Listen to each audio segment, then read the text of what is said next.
E.G.G is different because it's a story-driven space shooter. There's less of a focus on like skill, like not skill, like points and scores and stuff like that, and just more on telling the player a good story and a lot on the storytelling.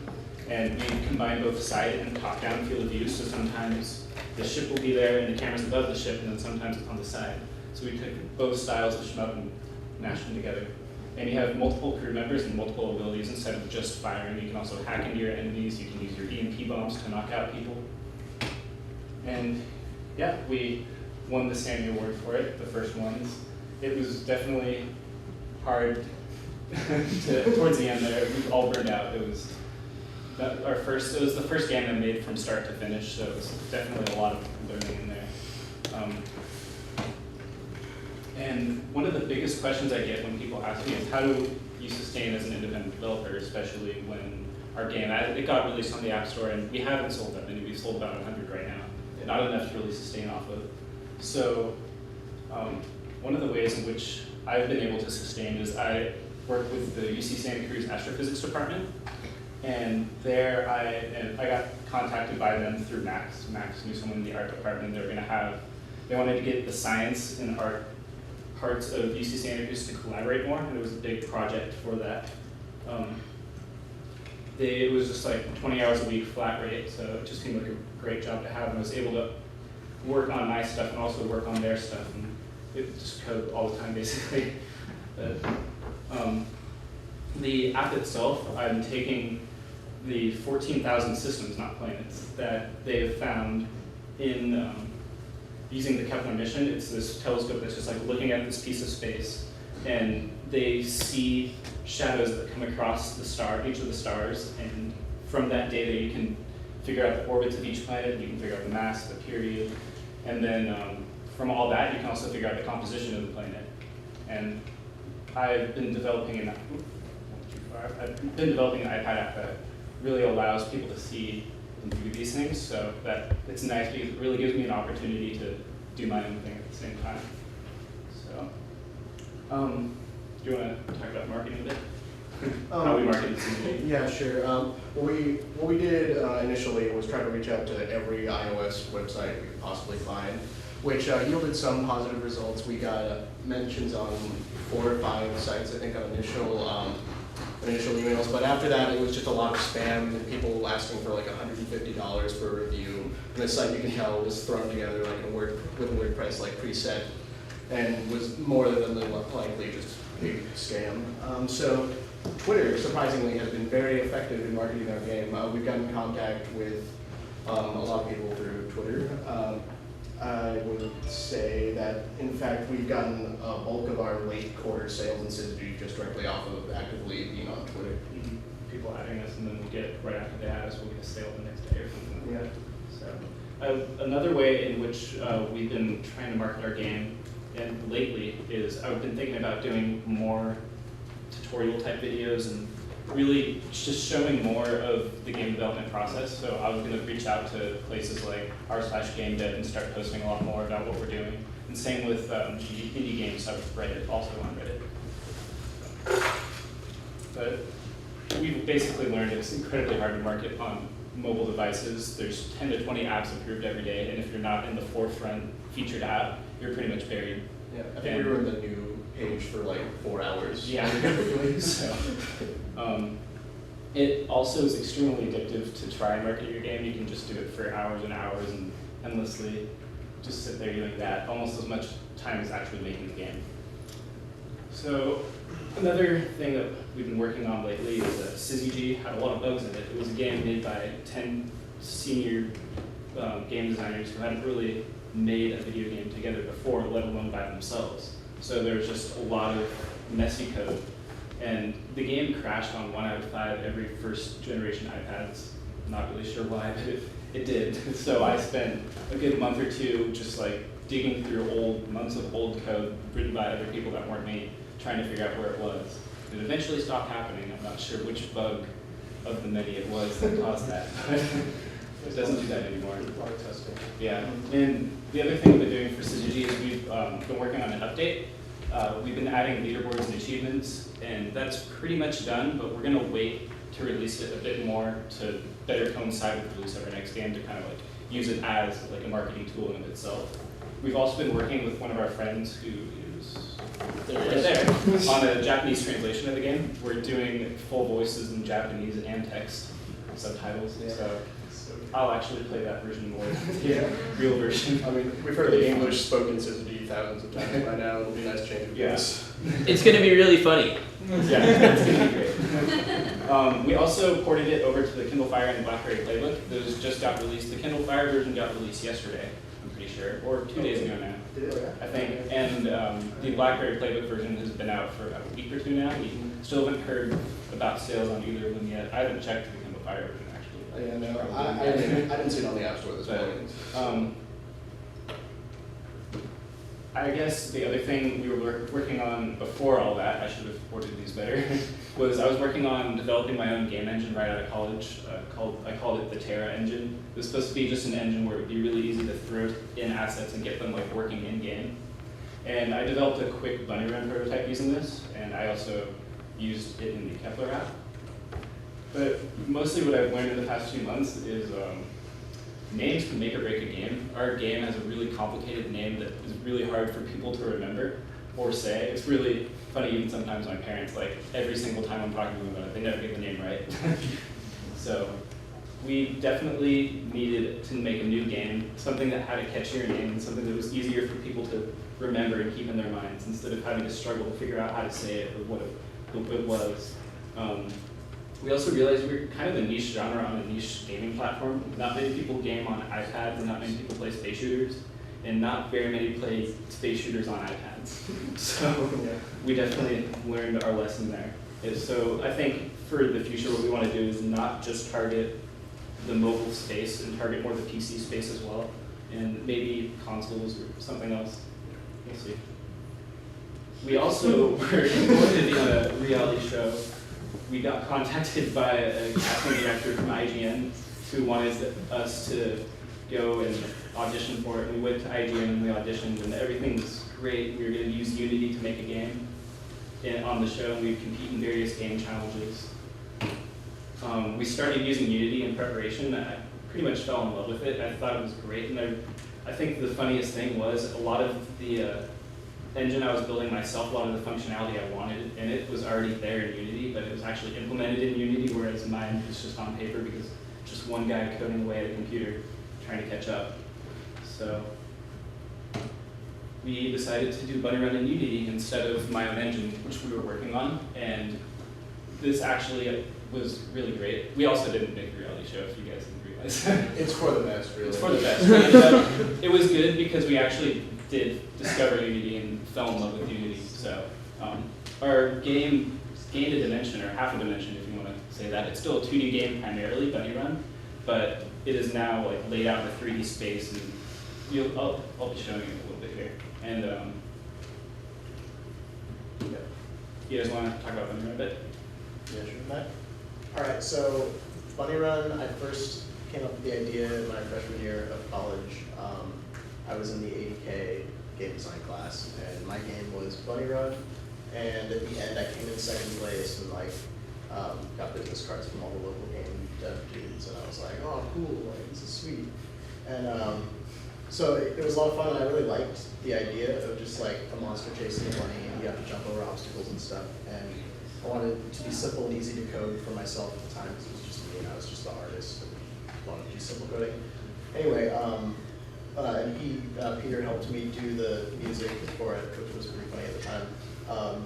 Anyway, we decided to pick up the idea again. Yeah, we thought there was more potential there, and it really wasn't tapped. It was pretty much just a class project, and it was not very deep, and it didn't have much depth. And we're all fans of platformers, and we really wanted to try and make a platformer that could be easy to play on a mobile device as well as on a PC. So our way of making it easy to play on a mobile device is, instead of having like drawn-on controls or something like that, we decided to make the game based around running, and you're always constantly running. So that gets a lot of comparisons to the endless runner games that are on iPhone and iPad, where you're just running forever and jumping and ducking. But our game, we wanted it to be a lot different than that. We wanted it to be really dynamic and with actual levels, have like a platformer level structure instead of just endlessly generating things. And we wanted our gameplay to feel really rhythmic. I've seen that a lot of endless runners are just, since they're all randomly laid out pieces, it doesn't really feel, it doesn't have that rhythmic feel that games like Sonic and Rayman have when you're doing really good and you're just making every single jump and you just, we wanted to try and take that feel and inject it into an endless runner type game. So here is the bunny on a trampoline. So you can see he's really cute. Do you want to talk about your art style or anything? It kind of speaks for itself. This is also a mock screenshot we've been working on. This is all the part assets were there. Now we're going to try and build this in Unity. That's the bunny. That's, I don't know those two guys' names. Okay, the big one on the left, sorry, on the right, that's a grumble. It's the race of aliens that kind of runs this factory where the bunny is. And that the smaller one next to the bunny is a grumbling. That's the smaller form of them. Yeah, do you want to explain more? Oh, we have a So yeah, we have a story yeah. slide. We have a story slide. Yeah, these are these are just mock screenshots. mock screenshots Yes. of what we're wanting to achieve in our game. All right. Okay. Well, music's first. So, John, we briefly talked about Rayman Origins, and I think that was a huge push forward for us in terms of design, just to see someone make a 2.5D platformer, like John was saying, to the extent that we wish to. And for me personally, as a musician, that said to me that I'm not going to make MIDI music anymore for our games. The Rayman Origins soundtrack is one of the best soundtracks ever, in my If you haven't opinion. played it, you guys should play it. It's game of the year. It's really good. It has, I would go on record as saying it has the most beautiful piece of music with a kazoo as the lead instrument. So we're taking a big step out here. I thought it was going to be a couple games away because of costs, but I have enough friends in the music industry that I can just call in every favor I have to make the next soundtrack happen. So that's going to be a big step up in production quality. That arrangement got butchered, but we're going for a lot of variety of styles. One of the things I liked most about the Rayman Origins soundtrack is it really embraced the aesthetic of the game and enhanced it in such a way. It's just the silliest music, and to total effect. So we're kind of going for a similar thing here. There's a few ragtime songs, honky tonk, samba, polka, and there is a heavy metal song in the game. With major influences ranging from Brian May, who's the guitarist from Queen, Weird Al Yankovic, who I think everyone in this room knows, and Devin Townsend, who's a big metal artist. It's probably influences because I just do it always when I could. When you say their influences, how did you step around the copyright issues? Did you have any? Well, Oh no, they're like stylistic Stylistic influences. I'm not yeah. using any of their music. Yeah, it's just, that's, He writes all. Yeah, yeah. I write my own music. Yeah. Oh yeah, so I'm going into the story. The Bunny Run starts out in a factory, which is located on an alien planet. And the setup is that the bunny's dropped into a little exercise ring, and as you go throughout the first level of the game, you see that there are tons of other bunnies being produced in this factory and caged. And it's kind of cute and fluffy, but it's a little too surreal and eerie. There's definitely a dark side to it.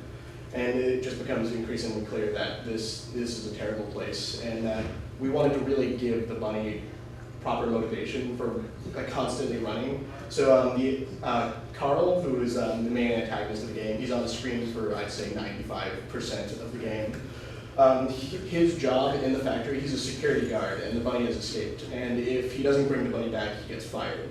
So he's chasing the bunny throughout the entire scope of the game, just to bring it back to the factory, whereas the bunny wants absolutely nothing to do with it. One thing we wanted to do with the game in general is we wanted it to be almost like a Pixar movie where it's cute and friendly and cuddly for little kids, but also if someone older is playing it, they're going to see that there's more to it than that. There's some deeper message that we're trying to convey. So, one of the things I've been working on lately, since we scrapped all the old Bunny Run work, is I've been making custom editor scripts in Unity and creating a level editor. It's a lot like Roller Coaster Tycoon, actually. Yeah. When you're laying out pieces of the level. But I'm going to really quickly jump over to that and show some of that off. So this is a little test level I made today, just to show off some of the technology that we're using. I made a level editor right here in Unity. It's been great. It's going to take forever to spinning wheel. I do that all the time. Okay. So I created this level editor script where it's really easy for us to change the texture sizes of all the sprites we're using in the game. So we can make something from like a super HD version of the game to a version that will work better on an iPhone to a version that could be 8-bit, which would be pretty fun too. The whole game is coded in a way that we can just completely resize it and have all of these awesome things. I can just really quickly go and generate more scene. Let's just add on to this level right here. Is it going to let you do it? The demo effect. But yeah, I really love Unity, and if anyone has never just gone and jumped into it before, I definitely recommend it. I pretty much got up and running in it, and everything that I've been doing for Bunny Run in Unity has only been like 2 or 3 weeks old. I was able to completely scrap all my work and get further than I was before in previews with Unity. So, okay, let's go and add something here.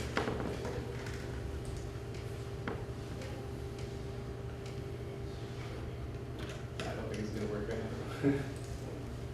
No.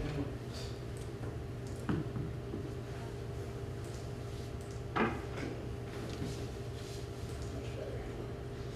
So I can just go here and set the position, and I can just start laying new pieces of the level like that. And you can control the direction of it, how big the walls are. I'm going to make it so you can have different types of textures, not just walls. Like we're going to have a forest level where I'm going to have trees that are laid out there, and everything just pretty much works really well in Unity. So let's go ahead and play. This is one of the things I've been working on lately is the camera and how the camera's going to interact with the bunny. I really wanted it to be dynamic and not have the bunny just like stationary on the screen, but to really have the camera feel like a director. I pretty much wanted all my tools to make it so it was like directing a movie instead of playing with numbers. So it seems to be working pretty well. So this is also showing off what I mean by 2D and 3D, like the 2.5D. How come you don't have him hopping like a bunny? He jumps. He does jump. He does the jumping when he gets to an obstacle. There's no obstacles in this demo though. Just the camera. Yeah, there's just showing off the camera stuff. He'll be doing a lot of jumping. Yeah, definitely. But it is Bunny Run, so. It is Bunny Run. And so the he thing is about the- this game also, Yeah. one of the themes we're going for is like, everything is like something, but not quite that. Like, if there's a badger, it's kind of a badger, but it's not really a badger. If there's a bunny, There's it's. carrots, but they have wings. There's carrots, they have wings, and there's bunnies, but they're like round little fluffy balls and cute. They're not really like a normal bunny, Yeah. so they run, but then they jump too. So one of the things I've learned since leaving school, when I was working in the game design program, I attended to do the 12-hour coding marathons that lasted all night, and I've realized that those are pretty counterintuitive, and you end up making some pretty bad bugs that way. So I've decided to really break up how I code now and take like frequent like breaks and like go biking or just do something not 12 hours of coding. I also have realized that if you're working on multiple projects at once, it's easier to focus one day just on one project and to switch off every other day. It tends, you can like refresh your mind better that way. So, and also sleep is good. It's nice to be able to sleep instead of senior year when I was never really sleeping.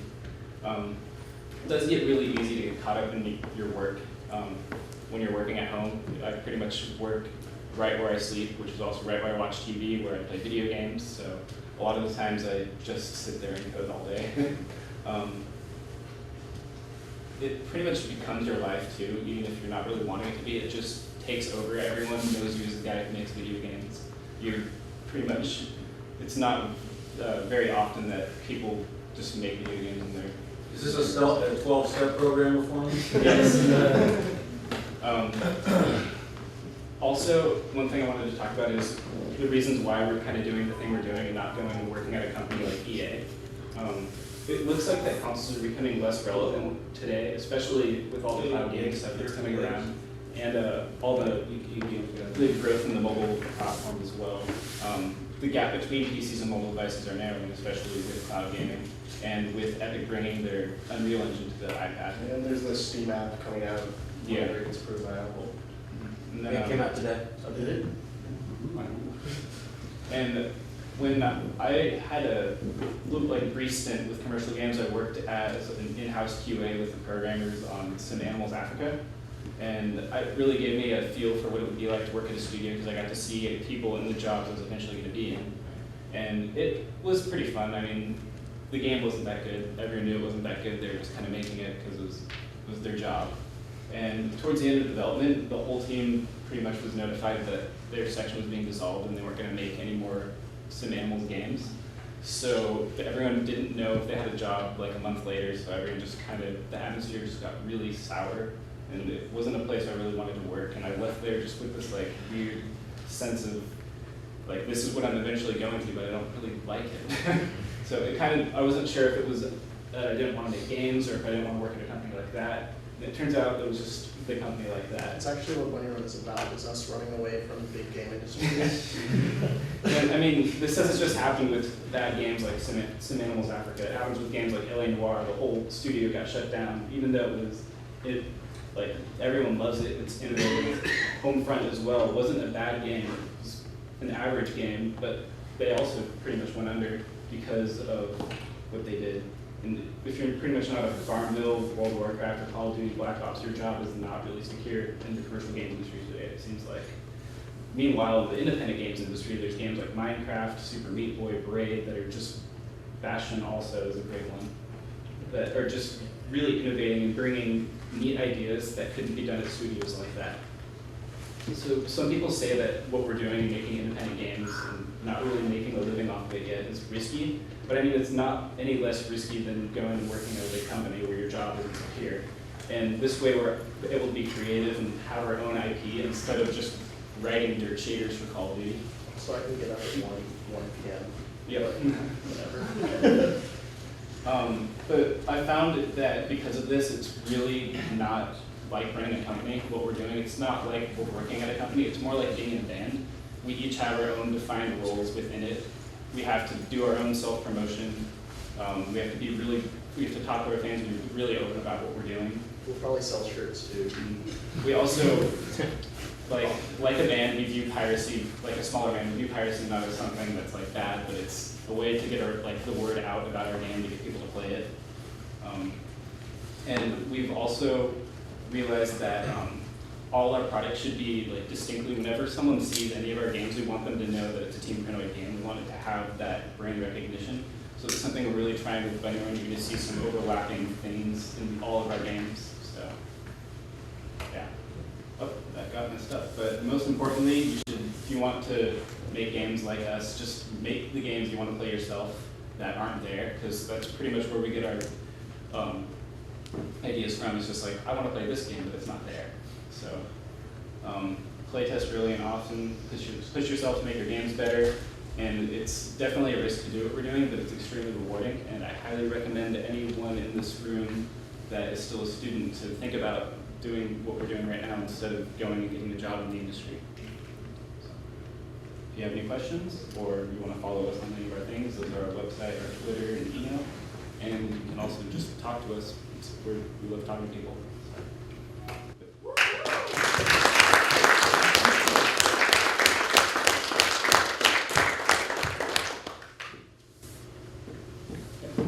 Are you going to stay focused on multiple platforms, or do you think that focusing on one platform is better than focusing on a lot of platforms? I think for a smaller team like us, it's trying to get, right now our big thing is getting an audience. We need an audience of people that want our games. I think it's important to have options where we can have multiple options for people to get our game and discover it. So that's one of the things I've been working on, why it's been taking me a little bit of time to get everything up and running. It's because I want to make it so that it can play on everything and still retain the same feel, I guess. So, yeah.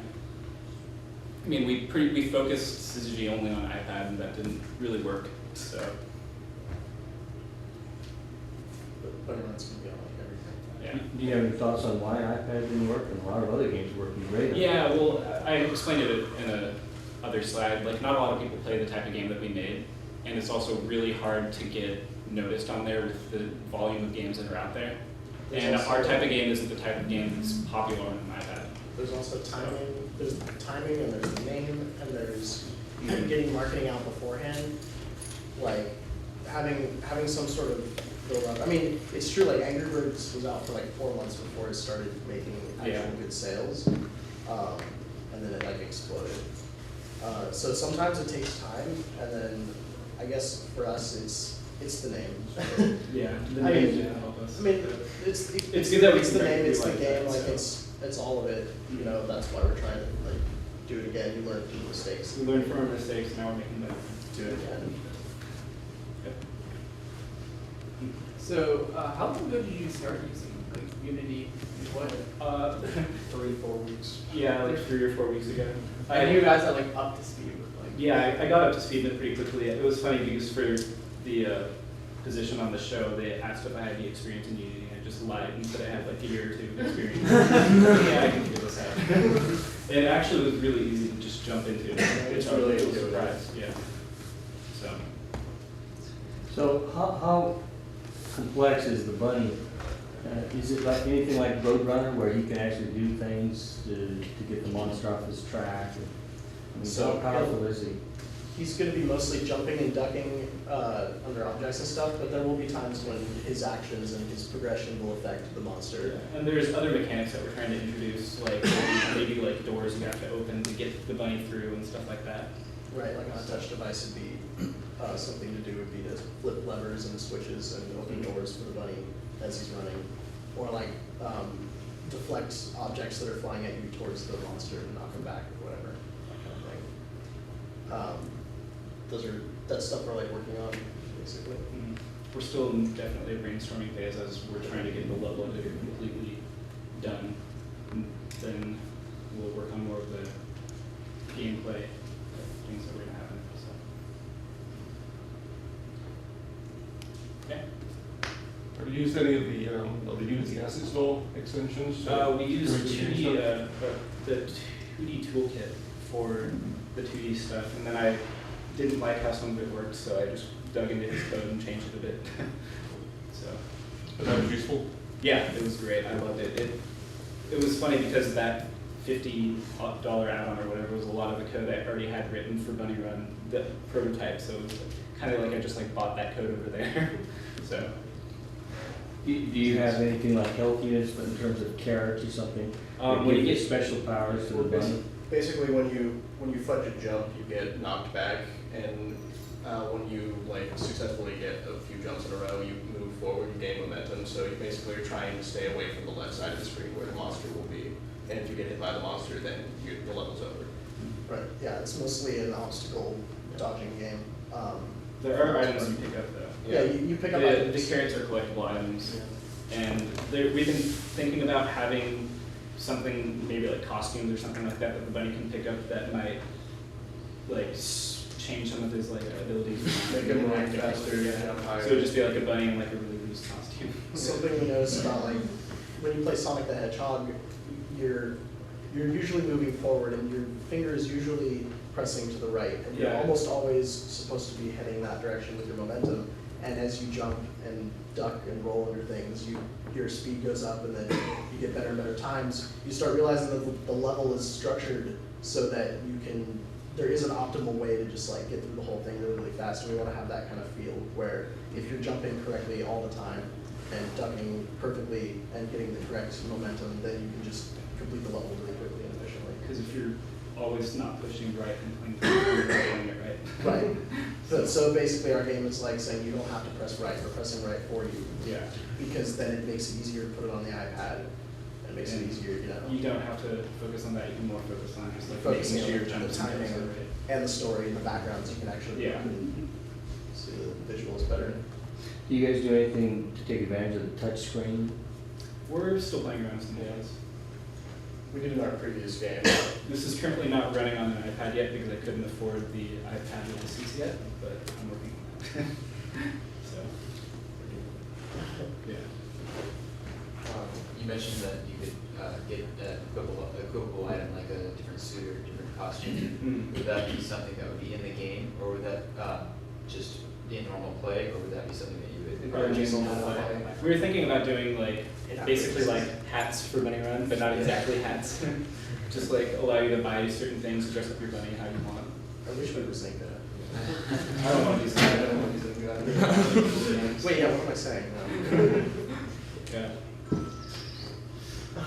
Yeah, great. As the bunny, will you be able to wear bunny ears? Yes, okay. I actually did think of that. I actually thought about it. I thought it'd be funny if it was we could get a costume and Bunny Runs and it's like an actual bunny, not like our alien bunny. So it's like a bunny dressed up as a bunny. Yeah. It's a bunny in a suit. Yeah. It's funny in like It's like, why are you wearing that bunny suit? You guys gonna offer a level editor? I've actually been thinking about whether or not I should polish it up and take out some of the Bunny Run stuff and basically make like a 2D tiling thing. I've noticed a lot lately when trying to figure out how Unity works that there really aren't very many tutorials on 2D development in Unity that are good. So I was thinking of making my own.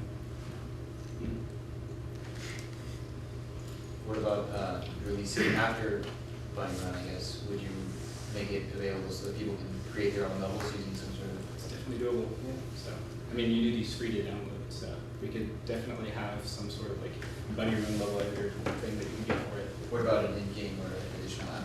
In-game, maybe. It's a little complex. You could have I haven't sections. really thought about it. It's probably doable. I just Yeah, if you made sections of the level, you could copy paste around. Yeah. Kind of thing. Mhm. Might work. Did you guys give any thought to the demographics? I mean, the name sounds like it's right for Run Bunny Run, you know, like Run Jane Run. So you have like the 4-year-olds can play this game. Yeah, we want it It's definitely to appeal to children because our last game didn't appeal to children really. It was cartoony, but it was also violent. There were people dying in it. So like you show it to showing it to little kids, and it was like I kind of feel bad showing them this. So like in Bunny Run, when the bunny gets captured, he isn't actually like killing the bunny or anything like that. He's just collecting bunnies in his mouth, and then he spits them out at the end of the level. Tastes like chicken. Yeah. So it's just we're trying to make it so that it's cute, but then older people also kind of find it funny because it is pretty funny. Yeah. You ever had a bunny in your mouth? It's not. I don't know what you do. Tastes like chicken. Any more questions? Well, thank you, Team Krinoid.